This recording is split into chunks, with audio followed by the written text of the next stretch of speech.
Bonjour à tous, bonsoir à tous. Shalom, peuple de Dieu, soyez richement bénis au nom de notre Seigneur Jésus-Christ.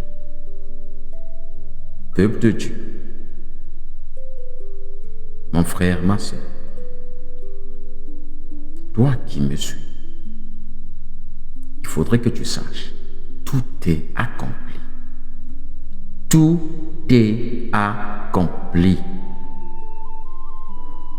Tout est accompli. Ce qui était incomplet a été complété. Mission inachevée, mission achevée. Alors, tout est accompli. Tout ce qui était imparfait a été rendu parfait avec le Christ. Alors, toi qui se crois toujours être ficelé via les liens de famille, je vais te poser une question. Entre le sorcier de ton village, entre ton papa sorcier, ta maman sorcière, ton cousin, je ne sais pas qui, le chef du quartier, tout ce que nous connaissons, les grands magiciens du monde, qui est passé sur la croix? Tu sais, bien-aimé, l'essence même de la vie d'un enfant de Dieu est basée sur la compréhension de l'œuvre de la croix. Cela dit, quand tu as compris la portée spirituelle de l'acte que Christ a posé sur la croix ce jour-là, tu comprendras pourquoi Colossiens 3:3 nous dit « Car vous êtes morts et votre vie est cachée avec Christ en Dieu ». Comment est-ce que nous pouvons comprendre que ces boutiques évangéliques que vous fréquentez chaque dimanche, où vous allez crier Alléluia, Amen, où vous dansez, vous dévergondez d'une manière impudique, dévergondez déjà lié à l'impudicité. La question que je veux te poser, tu es sûr que ça plaît à Dieu? Soit disons que tu loues l'Éternel comme David. C'est ça ta justification. Malheureusement, David n'a jamais construit le temple. Alors David a dansé où? Il a dansé devant le coffret qui l'emmenait à son palais. Ça, c'est notre sujet.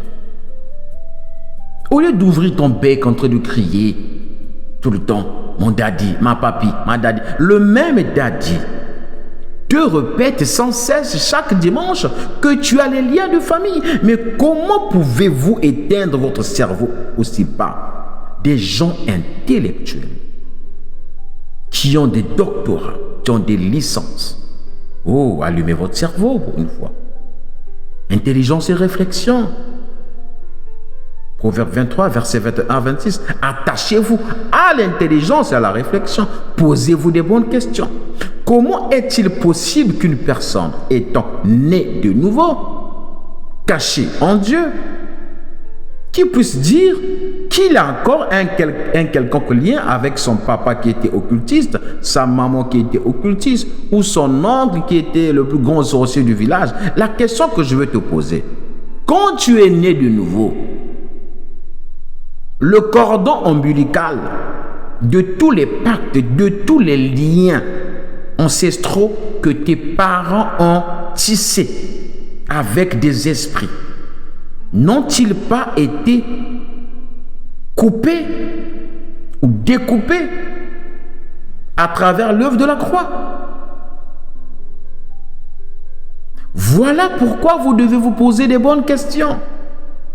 Est-ce que ces liens sont au-dessus de l'œuvre de la croix? Non!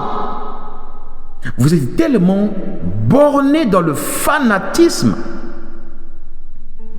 que je me pose des questions.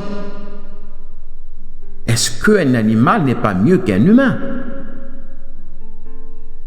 Et généralement, ce sont des chrétiens du dimanche. Ils n'aiment pas lire. Même quand on leur lit un verset, ils ne peuvent pas vérifier. Ils disent Amen, Alléluia, je reçois. Dès que le pasteur marche, je reçois. Tu reçois même la démarche du pasteur. Il n'a rien dit. Dès que tu vois le couple prophétique, à cause de tous ces compliments stupides, vous n'avez même pas le temps de réfléchir. Christ a tout accompli. Il a désarmé. Il a cloué il l'a baladé. Il a démonté pièce par pièce tous ces esprits. Il est le seul qui a été rendu digne d'ouvrir le livre. Et c'est ça.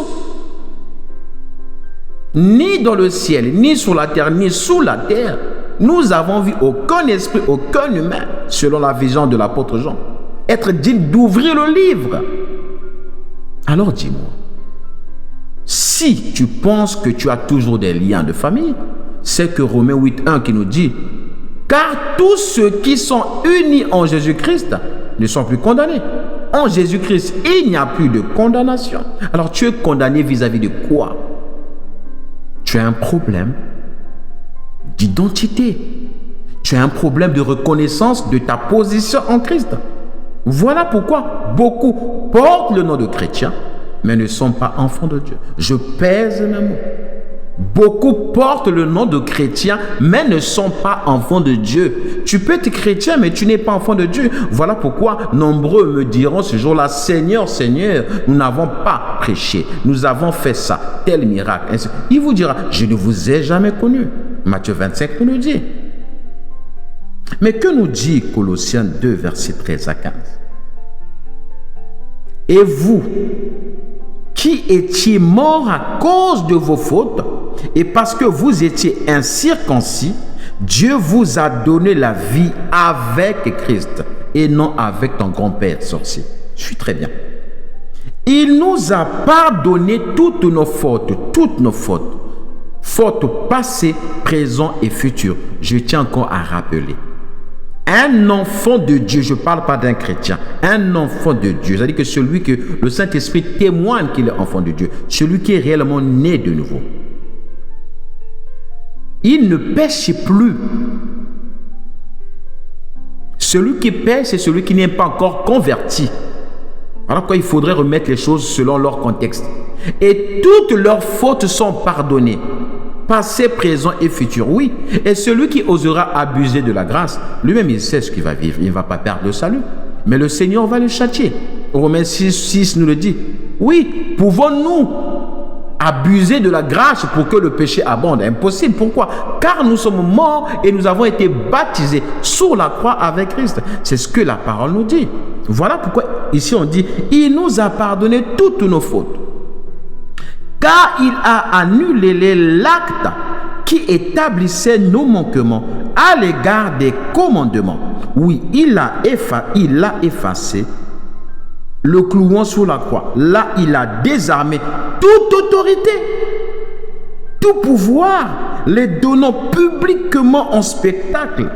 Quand il les a traînés dans son cortège triomphal après sa victoire sur la croix. Mais à quel moment s'est passée sa victoire sur la croix? Après sa victoire sur la croix. C'est quand Christ s'est ressuscité. Il fallait qu'il puisse mourir, être enseveli et ressusciter. C'est ce qui fait de Christ Dieu. Parce que jusqu'à nos jours, aucun prophète n'a subi ce qu'on appelle la résurrection. Et avec le corps glorieux, nous avons vu Jésus-Christ apparaître dans une maison pendant que toute la pièce était fermée. Tous les issues étaient fermés. Alors, bien-aimé, tu n'as plus de lien de famille si et seulement si tu es conscient que Christ est en toi. Alors, tu n'as plus de lien. Mais puisqu'on prêche la peur, on prêche plutôt la condamnation. Il faut donner la dîme. Ça, c'est un sujet que nous allons traiter. La dîme est une fraude. Et c'est l'arme sur laquelle ces pingouins pasteurs, ces perlimpinpins s'appuient pour vous traumatiser. Non, si tu as toujours les liens de famille, parce que tu ne donnes pas la dîme. Écoutez. À nous revoir dans une autre vidéo. Nous allons démonter pièce par pièce, en 10 minutes, toutes ces stupidités que vous avalez et vous allez cracher ça au nom de Jésus. Amen.